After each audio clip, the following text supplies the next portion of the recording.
некаде во 400 и некоја година прераснува во патриаршија, за да во 591-та се прогласи себе си за Вселенска патриаршија. Тоа е всушност Цариградската патриаршија која се прогласува себе си за Вселенска. И како таква, посебно после 1453-та, по заземањето на Цариград, на Истанбул од страна на османлиите, таа почнува да игра позитивна улога во одржување на источното христијанство, односно на православието. Отвара училишта, работи на ширење на православната вера и така натаму и така натаму. Меѓутоа, некаде на почетокот и на средината на 19-тиот век, кога почнуваат да се создаваат националните држави на Балканот, таа самата се пројавува во политичка институција или грчка црква. И од почетокот на 19-тиот век, таа Цариградска патриаршија, сегашна Вселенска патриаршија, е всушност грчка црква, црква која мора да знаат нашите слушатели дека е најголемиот поборник на Мегали идејата откако таа се појавува во Грција и работи на погрчување на сите православни внатре во Отоманското царство. Ние знаеме дека Отоманското царство, Отоманското општество било поделено на милети. Постоел франкискиот милет за католиците, постоел ерменскиот милет, постоел еврејскиот милет за евреите, постоел Рум милетот за источното христијанство или за нас православните. Тие сите биле од втор степен, а првостепен милет бил нормално муслиманскиот милет. Во таков еден милет, таа грчка црква почнала да врши грцизација на сите православни христијани. И што се случува денес, таа и таква грчка црква, да речеме, за да бидат запознати слушателите, има околу 5000 верници во Истанбул, односно во Турција, има околу 3.800.000 верници во Грција и има околу 1.500.000 верници во Северна Америка, во Соединетите Американски држави. И таа и таква грчка црква 2018 година, исто како сега со нас, создаде нова црква во Украина, која ја нарече Православна црква на Украина, и на таквата црква на Украина и ги презеде епархиите во иселеништвото, односно во украинската диаспора, и таа сега, таа и таква грчка црква, односно Вселенска патриаршија, раководи со украинските епархии во диаспората. Ете, таа е Вселенската патриаршија, на чиј потек нашите владици и македонската јавност се израдува, а за жал, нели постои онаа старата изрека, не верува им на данајците, ниту дарови кога ти носат. Добро, вие тоа убаво го објаснивте, значи може да заклучите дека или да заклучиме заедно дека станува збор за Грчка православна црква? Да, значи секако веќе тоа никој не го крие. Таа е грчка црква, официјално е грчка црква, таа служи на грчки јазик, се она што се случува на грчки јазик. Вие гледате едноставно грчки се владиците, сите владици кои доаѓаат таму се по потекло од Грција. Тоа ќе рече дека ако сакаме да ја прошириме работава, ние мораме да кажеме дека таа е во шизма од Московската патриаршија, која пак има, да речеме, 80% од православието го држи во своето крило. Така што едноставно беше тоа еден потек за да се создаде нова црква во Република Македонија и при тоа да се заврши создавањето на нова држава на Балканот. Сега, еве, накратко ќе објасниме, 1648 година, после 30 годишната војна во Европа, се случува Вестфалскиот мир, Вестфалскиот договор, при кој за прв пат се детерминираат термините нација и држава и од тој момент светот има општествено уредување онакво како што го знаеме денес со држави и нации. Во западното христијанство постои тоа двојство држава и нација, а во источното христијанство, односно во православието, откако таа Вселенска патриаршија или грчка црква започна да создава национални цркви, тоа е во средината на 19-тиот век, ние имаме тројство: држава, нација и црква. за да, откако беше подпишан Преспанскиот договор, со кој се промени името на државата, се изгуби идентитетот на македонскиот народ и се создаде нова држава, Република Северна Македонија, се создаде нова нација, граѓани на Република Северна Македонија, за да биде задоволено тројството и за да се создаде нова држава на Балканот, требаше уште да се создаде и нова црква. Сега се создава црква на православна црква на Северна Македонија. Со тоа се заокружува тројството и се создава сосема нова држава на Балканот, која нема корени во ништо, која нема историја, нема минато. Свети Климентовата црква веќе не е нашата црква според ова што се создава и се прави. Аби ние сме сведоци дека доколку се сакаше да и се даде континуитет на Македонската православна црква Охридска архиепископија, тогаш српскиот патриарх едноставно требаше само да ја прифати, да ја признае автокефалноста на Македонската црква од 1967 од Црковно-народниот собор и ќе си продолжеше црквата да си постои во својот континуитет. Меѓутоа што стори тој? Тој рече: ви давам нов помост за формирање на нова црква, рече, буквално вака беа неговите зборови, за формирање на нова црква, а појасни, околу името на црквата ќе се договорите со гркофонските цркви. Тоа ќе рече дека српскиот патриарх, како Понтије Пилат, си ги изми рацете, едноставно ни даде нов помост за нова црква, си ги изми рацете и не упати повторно во грчката црква за таа да ни го даде новото име. Во томосот српски, кога се читаше, таму се спомна одстапување на храмовите во Македонија. Така, значи беше многу е јасно дека српскиот владика, Српската православна црква јасно кажа дека само ни ги одстапува на користење нивните српски епархии во Република Македонија, со што не враќа некаде пред 1959-та, односно во времето кога имавме автономија внатре во рамките на Српската православна црква. Многу беше јасно, многу беше децидно кажано дека ни ги одстапува на користење, на времено користење, а никој не може да знае до кога ќе биде тој чин на користење на според него српските епархии во Република Македонија.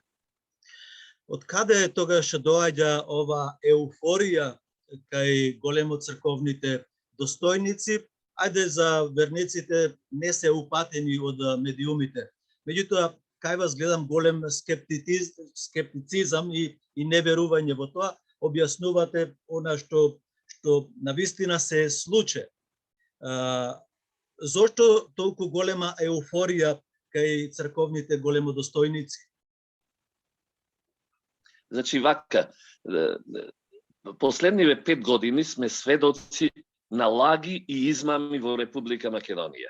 Една власт се инсталираше насилно преку лаги и измами кои ги ширеше низ државава. Таа и таква власт обстанува со лагите и со измамите и денеска на македонскиот народ му сервира уште една голема лага и голема измама. За жал, македонските верници навистина поверуваа во она што им беше сервирано, во она што како измама им беше предочено, поверуваа затоа што јас знам зошто е тоа така, затоа што сите ние ни се чини дека вековното тежнение да имаме признаена автокефална црква конечно го доживеавме. За жал не е тоа така и ќе ви кажам, кој може, навистина, може да се радуваат оние кои се творци и кои ја прифатија Република Северна Македонија. За нив ова навистина е чин на радост, затоа што успеваат да ја заокружат државноста на таа нова држава. И тие и такви можат да се радуваат, затоа што конечно после Република Северна Македонија, после граѓани на Северна Македонија добија и црква на Северна Македонија. Тие луѓе имаат право да се радуваат затоа што го завршија процесот на создавање на една нова држава. Меѓутоа, сите ние кои сакаме да се повикаме на нашата историја, во кои се уште во кои се уште тече крвта на нашите дедовци, на нашите прадедовци. Ами ние се уште ни се свежи коските на нашите дедовци македонци кои се закопани во македонските гробови и сега наеднаш треба да се откажеме од сето тоа и да прифатиме нова црква, нова држава и нова нација. Ете, тоа е неприфатливо, меѓутоа за жал чинам дека ако не сум единствен, тогаш сум меѓу ретките во македонската политика кои во овој момент го кажува сето ова, кој се бори против ваквата измама која му се сервира на македонскиот народ и на крајот на краиштата, ајде да бидеме искрени и отворени, ами ние 100 и повеќе години имаме најголем проблем токму од српско-грчката оска која се обидува да ја уништи Македонија. И кој денеска така наеднаш треба да поверува дека таа и таква српско-грчка оска, која 100 и кусур години работеше против Македонија, денеска наеднаш реши на македонците да им даде црква, да им даде постоење, да им даде она што го немале со векови. Значи, не можеме да се радуваме на она што е очигледно, на она што го работат нашите непријатели.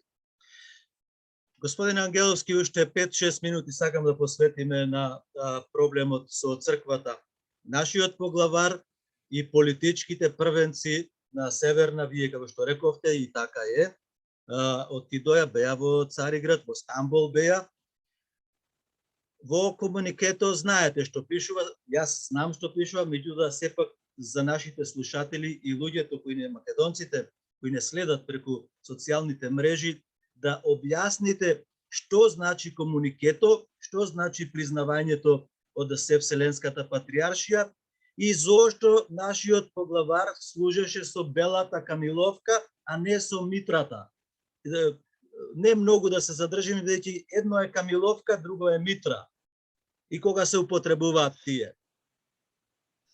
Значи, бидејќи можеби еден голем дел од нашите слушатели не ги знаат црковните работи и не треба да ги знаат во детали, едноставно ќе објасниме дека служењето со митра и со камилавка е знак на непочитување. Ако сте рамноправни и ако ве почитуваат, обајцата ќе служат со митра, а не вака како што беше нашиот поглавар, некаде скриен во чошето настрана со камилавката наместо со митрата, и тоа е веќе понижување за нас и јасно говори за односот на грчката црква или Вселенската патријаршија кон Македонската православна црква, Охридска архиепископија. При тоа во она што беше кажано е повеќе од јасно дека во името на ова новосоздадена автокефална црква, да и ќе видиме дали ќе биде автокефална, дали ќе го добиеме томосот од грчката црква, затоа што сега веќе е доведено во прашање добивањето на томосот за создавање и на ваква нова црква, обезимена, обезличена, обезмакедончена, така што останува да видиме како ќе се одвиваат работите, меѓутоа во секој случај ова е од чекор кон македончување на Македонија. Ова беше значи постојат три столба, три дирека, три основни столба на кои се подпира една државата, нацијата и црквата. Ова беше последниот столб кој ни го сосекуваат за да престане постоењето на историското постоење на Македонија и на македонскиот народ. И кога сме ајде еве кога веќе проговориме Што сакам да окажете. Зошто се страмеше поглаварот, зошто поглаварот рече доаѓаме од Охрид, од Бигорски, од Зрзе доаѓаме, од Оптичари доаѓаме, од Осоговски доаѓаме, од секаде доаѓаат по планините, но не и од Македонија? Тоа најверојатно ќе треба да го прашате него, меѓутоа перцепцијата која јас ја добив од таквото негово обраќање е повеќе од јасно. Тоа е истото на обраќање кое го имаше при предавството, го имаше Зоран Заев кој говори за Северна Македонија. Истото тоа како да се срами да каже дека доаѓа од Македонија, затоа што е свесен дека грчката црква нема да го прифати доколку тој јавно и гласно каже дека доаѓам од Македонија, доаѓам од лулката на христијанството, доаѓам од анде од кај што светиот апостол Павле 4 пати бил во посета каде што ја создал првата апостолска црква, односно една од 4-те, Антиохиската, Александриската, Охридската и Римската. Значи, ако немате смелост тоа да го кажете, јасно е дека ви е сугерирано од световните власти, односно од сегашниот самоназначен премиер, дека ова е политички договор со грчката црква за да се издействува нова црква на Република Северна Македонија. Добро, кога зборувате околу понижувањето, покрај тоа што деновиве сакам да кажете за понижувањето од Еди Рама након Ковачевски, премиерот на Северна Македонија, и други понижувања на Македонија, Преспанскиот договор, Бугарскиот договор, па потоа имавме понижувања и со пописот, сега пак со црквата, самиот поглавар не понижува, доаѓаат гости во Македонија, се играат мајтап со нас. Значи сега сме ние дојдени до еден степен како, господин Ангеловски, до каков степен овие вакви муабети? Токму тоа сакав да го кажам, понижувањата немаат крај. Јас искрено сметав дека во времето на Зоран Заев Република Македонија го достигна дното и дека не може подлабоко да се потоне во понижување, во срам и во себе непочитување. За жал се покажа дека СДСМ како политичка партија била како куфер со двојно дно. И откако излезе едното дно, ние видовме дека имало уште подлабоко. За жал, она што го доживеавме со репликата на Еди Рама, кој рече дека ова е премиер на идната Западна Бугарија. Она што го доживеавме со подпишувањето на договорот во Преспа. Она што денеска го доживуваме од бугарските европратеници во Европскиот парламент, па и во нивното лично директно обраќање кон нас, како кон бугарски народ, со бугарски корени, со бугарски јазик, за нив на вчерашната вчера имаа седница, затворена седница на парламентот, каде што јасно беше кажано дека Македонија е дел од Бугарија и дека мора да пристапи во заедничката држава Бугарија. За нив јасно беше кажано дека Македонија е исто што е и Мизија и Тракија, значи дел од Бугарија. И да не говориме за редица и рења, тоа морам да кажам, она што се случи вчера, да речеме, ние владата на нашата на Македонија, на Република Албанија и на Република Црна Гора дадоа поддршка за започнување на преговорите на Украина со Европската Унија. Ами да се нема толку самопочит и да се каже дека ние македонците бевме принудени на менување на име, на менување на знаме, на менување на устав, на бришење на идентитет, на сите оние антицивилизацијски потези кои беа кон нас проведени, и се уште не можеме да ги започнеме преговорите со Европската Унија и наеднаш сега ние така обесчестени, обезимени и избришани едноставно од постоењето, даваме поддршка на Украина на брзина да ги почне преговорите и да стане членка. Ами тоа е себе понижување, тоа е немање доблес да се каже дека извинете, може би Украина некој ден ќе заслужи, меѓутоа дајте да го решиме нашиот проблем. Конечно, ние немаме никаков проблем, лично за мене, друштвото во Европската Унија е неприфатливо. Ние сме сведоци дека, за жал, Европа нема своја проевропска политика, туку има проамериканска политика и токму затоа, на крајот на ова што се случува, војната во Украина и се она што сме сведоци, на крајот најголемата жртва ќе биде токму Европа, Европската Унија и државите во Европа. Добро, ајде да одиме еден чекор понатаму сега, да го спомниме, демонстрацијата, протестот кој се спрема на 18 од опозицијата. Кој се ќе излези на тој протест? Ќе има ли нешто во иднина промени или притисок, или се уште така со млака вода, еве, ќе го кажам овој збор, ќе го капите бебето вие со млака вода, ќе го капите бебето како Северна Македонија, без решително да се влези во некои конкретни чекори? Значи, оние што ме познаваат и оние што ме следат знаат дека јас сум приврзаник на можеби најрадикалните решенија кога е во прашање опстанокот на Македонија, кога е во прашање опстанокот на македонскиот народ. Меѓутоа, во овој момент МААК како политичка партија се наоѓа во коалицијата предводена од ВМРО ДПМН. Ние завчера имавме состанок, претседателите на партиите од коалицијата, имавме средба токму на оваа тема, околу протестот во сабота на 18 и што после тоа. Едноставно, народот е загрижен. Народот бара од нас да го започнеме овој протест, меѓутоа и да го продолжиме понатаму се до конечно паѓање на оваа власт. Затоа што, доколку се случи, не бевме многу децидни во искажувањето, доколку се случи на 18 и да излеземе пред македонскиот народ, да ја изслушаме македонската химна, и да го изслушаме обраќањето на Христијан Мицкоски како претседател на ВМРО ДПМН, потоа да си отидеме дома задоволни од тоа што сме го сториле и да се напиеме по една чаша вино и да заборавиме на маките на народот и на понатамошни протести со кои ќе урнеме оваа власт, тогаш ништо не сме сториле, тогаш токму како што вели Шицо, ќе си го капиме бебето во валканата вода од северните дождови. Меѓутоа, разговаравме, постојат повеќе начини на кои ќе се протестира, дури зборувавме и за можноста да се блокира целата држава. Ние како коалиција имаме повеќе од 40 градски совети во кои имаме мнозинство и сме подготвени дури да ги блокираме и советите во општините, да го блокираме собранието, за да едноставно државата замре, за да не може да функционира и да мора да бидат распишани избори.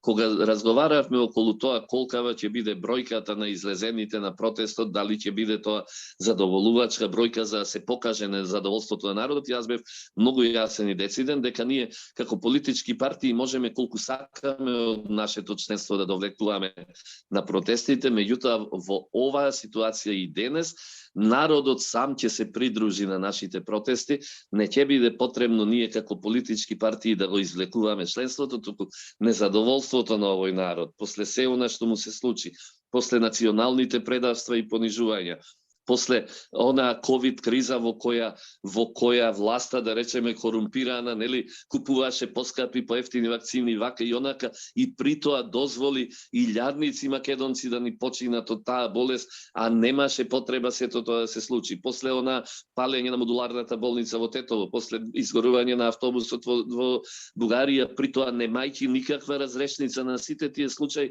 после апсењето на Ламбеа Лабаковски на брзина, кога веднаш го пронајдоа, а илјадници случаи остануваат нерешени. После покачување на струјата, енормно покачување кое народот не ќе може да го издржи.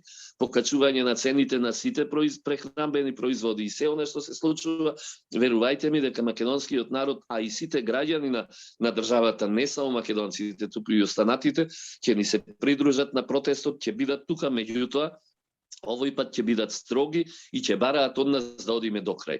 Ќе бараат од нас да се урне оваа и ваква првично, ајде да не одам толку нелегитимна власт, која нели ја узурпира власта, да се урне и да се започне обид да се сочува и да се спаси Македонија. Јас ќе бидам многу искрен, уплашен сум дека македонската држава како да е на смртна постела, ако не сториме нешто да ја излечиме, за жал ние дури на крајот на краиштата, некаде во овој период во кој се наоѓаме, јас завчера имав една колумна, еден текст со наслов Трета Балканска војна за Македонија, ние се наоѓаме во таа Трета Балканска војна, соседите секој на свој начин се борат за Македонија, да ја добијат, да ја придобијат, за жал, за разлика од првите две балкански војни, сега имаме и четврт учесник во сето тоа е Албанија и внатрешните албанци кои живеат овде во државата. И ние сме сведоци дека ни се случува таа балканска војна и дека не дај Боже можеме да ја изгубиме државата. Уште две прашања имам, господин Ангеловски. Имаме уште 7 минути, неполни 7 минути. Во Австралија инфлацијата е 7%, крената, во Америка е некаде околу 10, во Британија е блиску 12. во Македонија таа мирува. Додека еве спрем ова што кажувате вие, животот во Македонија значи таму цвета. Само многу кратко. И другото прашање е, уште еднаш сакам да повторите со црквата. Црквата немаше потреба затоа што да го менува името во Охридска црква, како што пишува во комуникето, и вие кажавте дека веќе се тие три компоненти со кои се заокружува новата држава. Тоа сакам да го уште еднаш да го дефинирате. Овие две прашања имате 6 минути. Значи, ајде најпрвен за инфлацијата и сето тоа. Ние се уште немаме официјална став на владата околу инфлацијата во Република Македонија, инаку инфлацијата е страотна. Вештачки се држи, да речеме, курсот со еврото и со доларот, меѓутоа не може вештачки да се одржат цените на прехранбените производи, на енергенсите и на се она што ни се случува. Ами ние имаме некои покачувања дури од 70 и од 80%. Ајде земете и седнете и израчунајте колка е инфлацијата ако покачувањата на одредени производи ви се дури и со 70-80%. Тоа ќе рече дека двоцифрена е и може би над 15-16% во овој момент е инфлацијата. За жал, ова неспособна влада сака социјалниот мир и таа и таква инфлација да ја сопре со нови задолжувања, непродуктивни задолжувања. Ние сме светоци дека речиси нова 1 милијарда евра сакаат да ја задолжат држава, меѓутоа не заради продуктивни отварање на нови работни места или не знам што, туку за да уште неколку месеци го купат социјалниот мир, да имаат за исплаќање на пензиите, на платите и на коруптивното однесување кон сите граѓани на држава, значи да исплатат доколку можат некакви субвенции, ова или она, само за да се задржат малку на власт. Тоа околу првото прашање и околу второто. Јас дури не знам дали ќе биде Охридска црква, можеби ќе биде и црквата на господин Стефан, како што нели првично. Јас морам малку да иронизирам, меѓутоа таа е суштината и таа е вистината. Во првичното обраќање на Вселенскиот патриарх, нашата Македонска православна црква беше објавена како црквата на господин Стефан. Тоа ќе рече, небитно дали ќе биде Охридска црква, дали ќе биде ваква или онаква, таа ќе биде црква, православна црква на Северна Македонија. И со тоа, еве, повторно да го кажам она, значи според Вестфалскиот договор со кој е воспоставен овој меѓународен поредок кој денеска го живееме, во источното православие, во православието, во источното христијанство, за да постои една држава потребно е тројство или три елементи.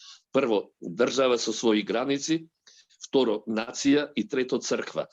Со Преспанскиот договор ние веќе ја запишавме и во Обединетите нации, дури ја запишавме новата држава Република Северна Македонија, при што еве дури и Обединетите нации се обидуваат и јазикот македонски да го избришат и да почне да се говори со јазикот на Република Северна Македонија. Значи, со Преспанскиот договор ја исцртавме новата државна територија, новата државна творба Република Северна Македонија. При тоа, бришејќи го македонскиот идентитет, ја создаваме полека, но сигурно ја создаваме новата нација, граѓани на Република Северна Македонија, кои потоа ќе прераснат полека, ќе прераснат во северно македонци и не случајна е битката на Бугарија, бугарите да влезат во уставот на Република Македонија. Зошто? Затоа што еден ден, кога ќе биде северно македонци како нација и бугари како нација, ние македонците ќе бидеме исправени меѓу дилемата дали ќе прифатиме да станеме припадници на една нова нација северно-македонска или можеби ќе се приклониме кон бугарската. Значи тука е играта на Бугарија за вметнување во уставот и откако таа нова северно-македонска нација се формира, еве сега ја имаме и црквата, православната црква на Северна Македонија. Со тоа ги имаме трите елементи кои ја објавуваат постоењето на една држава.